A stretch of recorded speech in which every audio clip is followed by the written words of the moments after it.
everyone, welcome to another Overrated Film Saturday. I'm going to be uploading this video today because I won't be available on Saturday.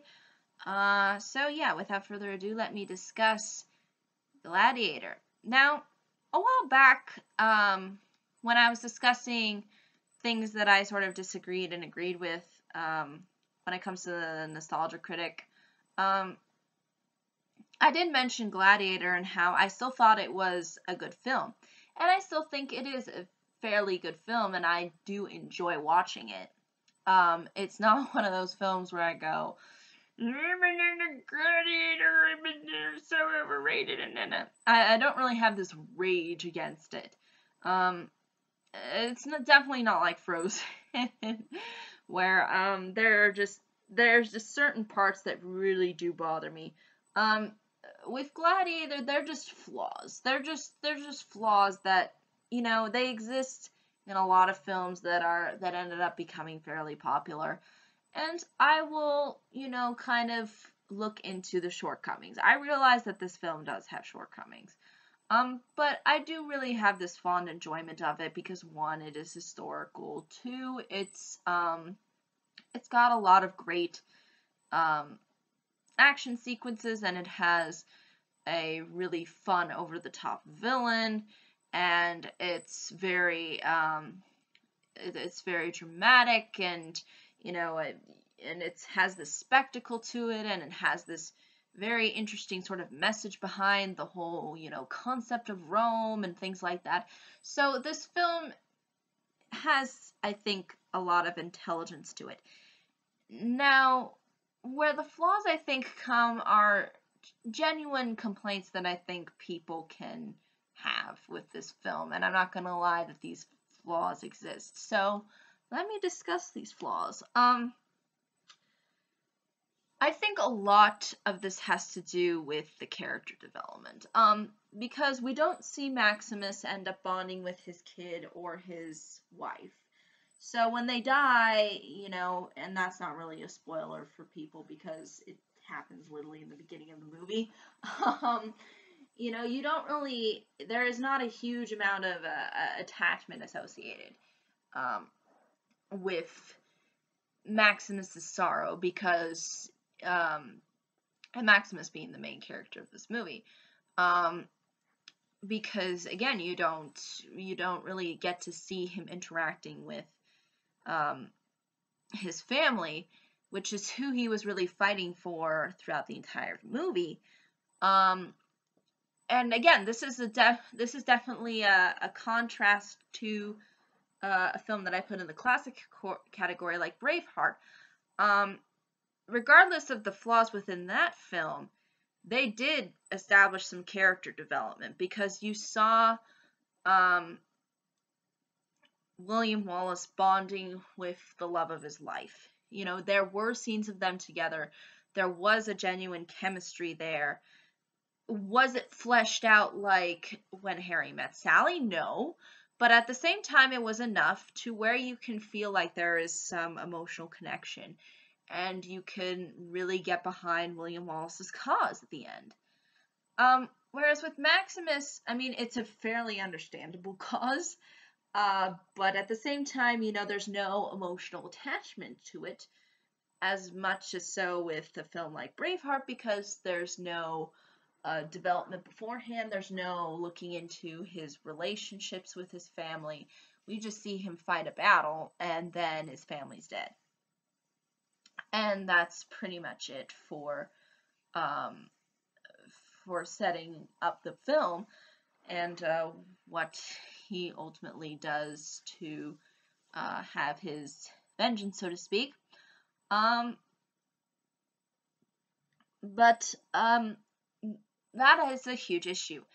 And I think, had the film done a little bit more to try to preserve that relationship so that we can get those relationships so that we could get behind them when tragedy strikes, then we probably would have had something a little bit stronger and I think a little bit more memorable. Now, it's not to say that this is a nail in the coffin for the film. Like I said before, I actually genuinely enjoyed this film. It's just that it's a huge, I think, kind of missed opportunity, and I can definitely see why people would be a little bit frustrated at that. And again, like I said before, Maximus is not the most interesting character, but at the same time, I still feel like he's not really supposed to be, like we're supposed to be looking at it more through his perspective, or us inserted as him rather than him being his own character. I don't think that's really a flaw, but where I do see a flaw is obviously the what he ultimately ends up, going to fight for at the end of or as part of the entire movie. And that is very essential. And the fact that that wasn't there, I think, is a huge problem. And I will say that should have been, I think, changed significantly. Now, some people might be saying this plot has been done before. We have seen a guy lose people, and then, in particular, family members, and then he goes off and he fights. Isn't that the majority of video games too? Like the plot of video games. Somebody dies, you must go avenge them. But I understand that's a little bit of a cliche formula.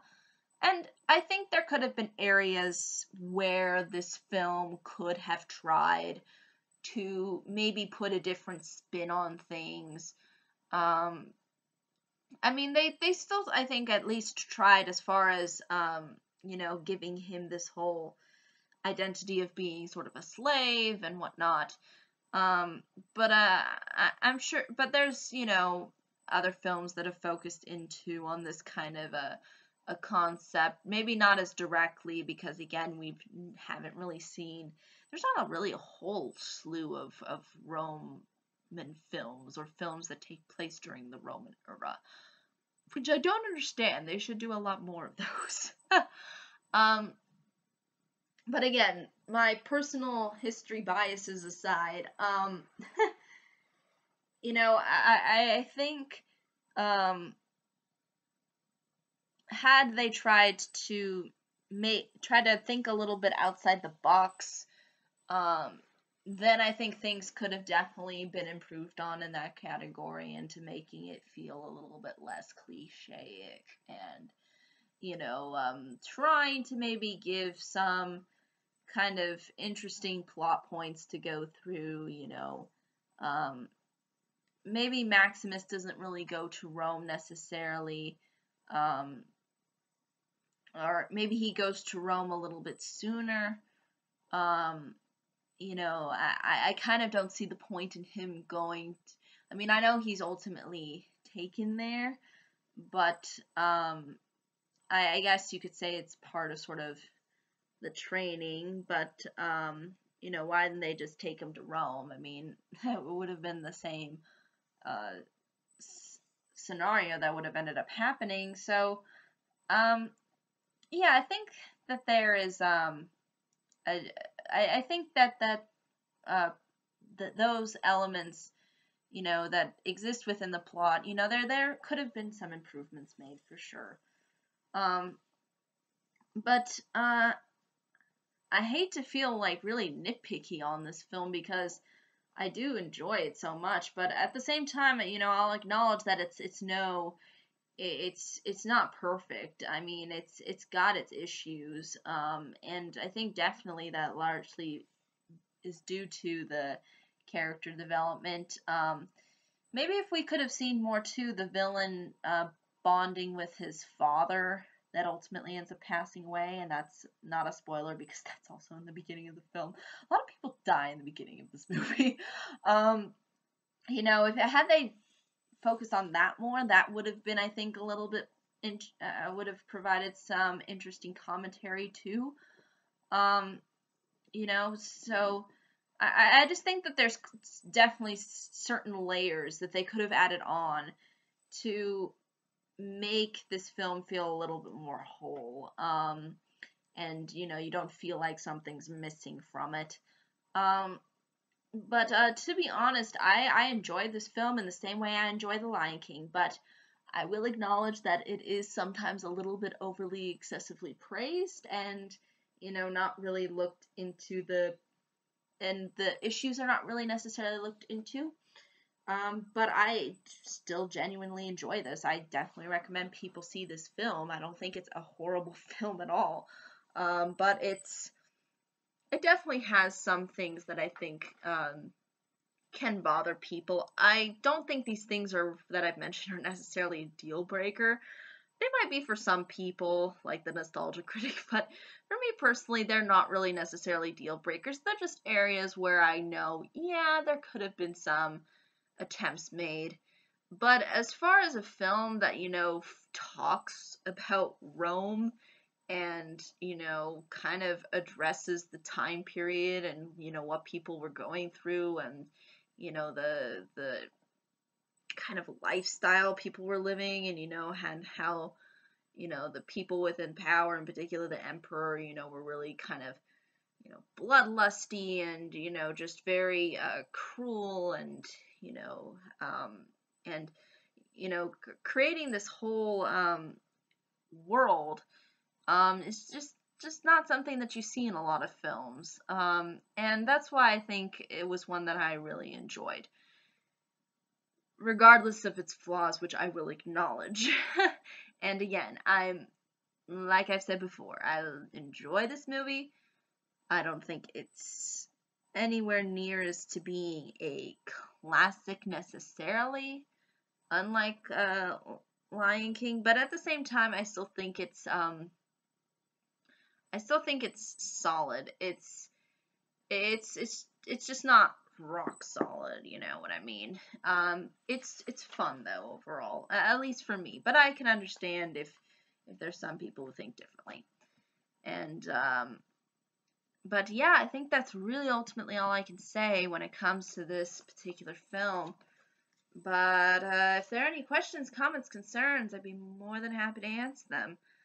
But yeah, thank you so much for watching, and I hope you all have a pleasant day, week, month, and year. And I hope to see you on the next video. Take care.